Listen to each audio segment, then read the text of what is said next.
गिबियावनो बयनिसिमबो सालबारि फरायसालिमानिफ्राय मोजां हामलायथिखौ बावहरनाय जाबाय।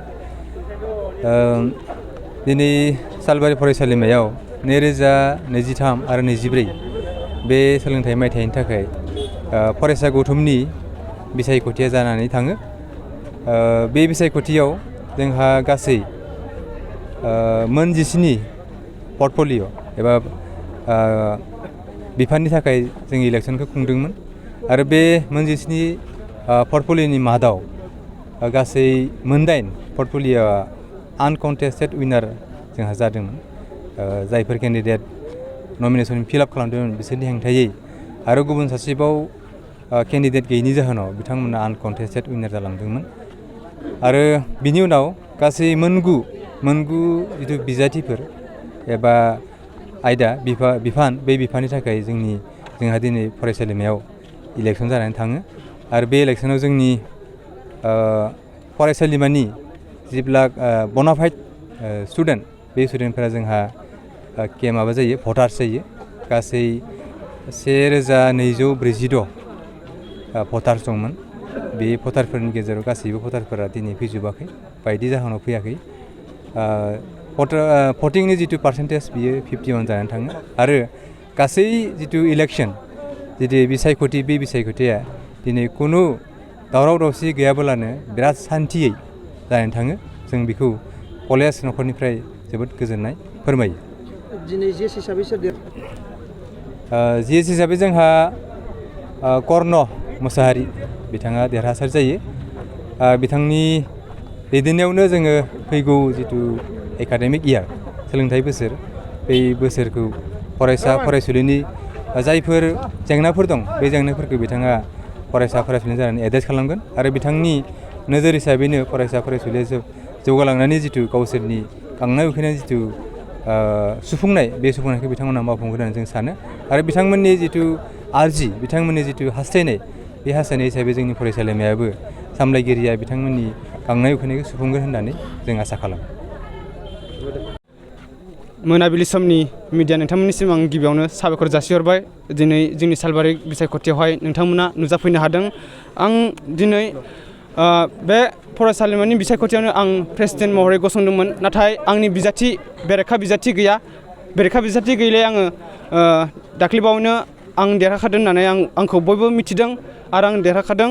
आं देरहाब्लाबो आं गोजोननाय गैया जेराव आंनि थाखाय बेरेखा बिजाथि गैया। बेरेखा बिजाथि थाबाथाय दिनैनि बे बिसायख'थियाव एसेब्लाबो आङो देरहाब्लाथाय गोजोननाय मोनगौमोन, नाथाय बेरेखा बिजाथि गैया अब्लाबो गोजोननाय मोनाखै।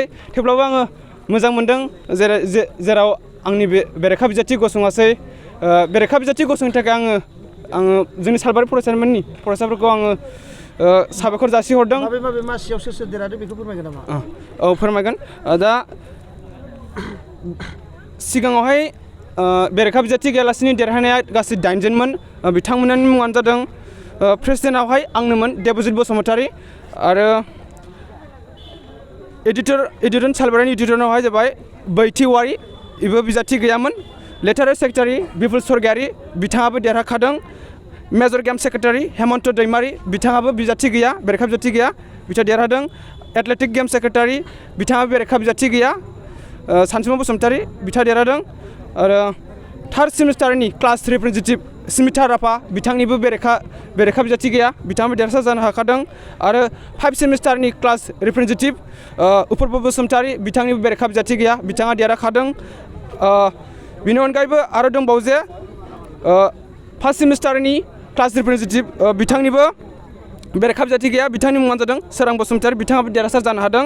आरो दिनैनि बिसायख'थियावहाय भाइस प्रेसिडेन्टआवहाय देरहासार जानो हादों अमित बसुमतारी आरो अमित सरगियारि।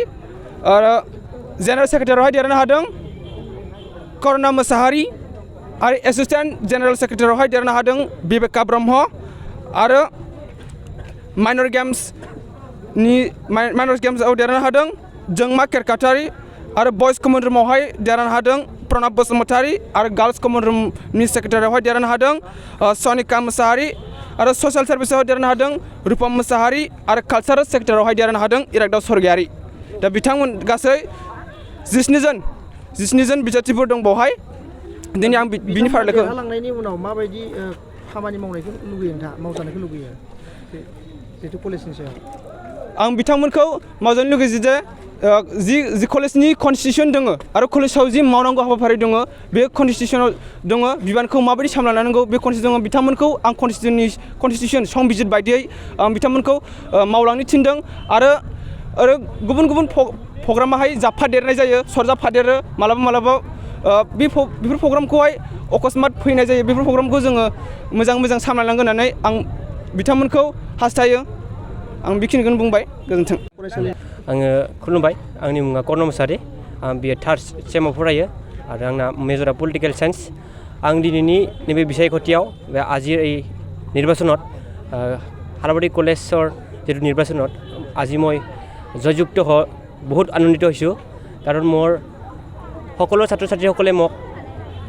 বহুত আশা ভৰসাৰে জয়যুক্ত কৰিলে ভোটটো মূল্যৱান ভোটটো দি কিনে আৰু মই সেইটোৱে কওঁ যে মোৰ লগত সকলো ধৰণৰ সকলো ছাত্ৰ ছাত্ৰীসকলে মোক মিলি জয়যুক্ত কৰিলে আজি আৰু মই আজিৰ পৰা যিটো আজি মই জয়যুক্ত হ'লোঁ মোৰ যিটো নিজৰ পষ্টত जाय पस्टआव जाय देरहादों बिथांमोनजों आं बडियाव लोगो जानानै गासिबजोंबो मोजाङै सावरायनानै सारमोनजों मोजाङै मिलायनानै बे कलेजनि जौगानाय कलेजनि मोजां कलेजৰ কাৰণে ভাল কলেজৰ উন্নতিৰ ছাত্ৰ ছাত্ৰীসকলৰ ভাল সকলো কাম মই কৰিবলৈ পাৰিম বুলি মই আশা ৰাখিলোঁ লগতে মই আজিৰ সকলো ছাত্ৰ ছাত্ৰীকে ধন্যবাদ জ্ঞাপন কৰিলোঁ नोंथांजों सोर कन्टेस्टआव गेलेदोंमोन आरो बेसेबां भटआव नोंथाङा देरहासार जानो हाखो होनना फोरमायहरगोन आंनि कन्टेस्टआव दंमोन गोख्रों दि दलनि गोजोनसार बसुमतारी ओमफ्राय लोगोआव आं थाबाय आङो दिनै 324 भटआव देरहानो हादों ओमफ्राय गोजोनसारा बेसे मोनदोंमोन